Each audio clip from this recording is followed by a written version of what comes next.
কালো যদি মন্দ তবে চুল পাকিলে কান্দ গানে। বন্ধুরা, কথাটা আমার নয়, কথাটা প্রখ্যাত কথা সাহিত্যিক তারাশঙ্কর বন্দ্যোপাধ্যায়ের কবি উপন্যাসের একটা লাইন।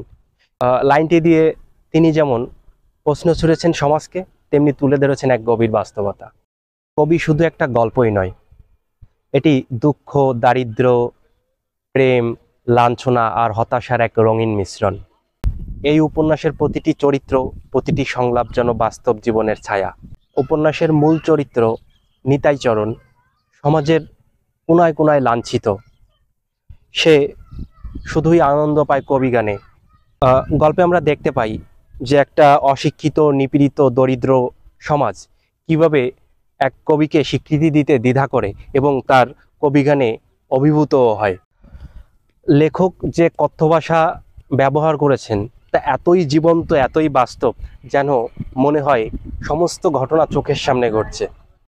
কবি উপন্যাসে প্রেম আছে, সে প্রেম সিনেমার মতো নয়, সে প্রেম মাটির গন্ধ মাখা প্রেম।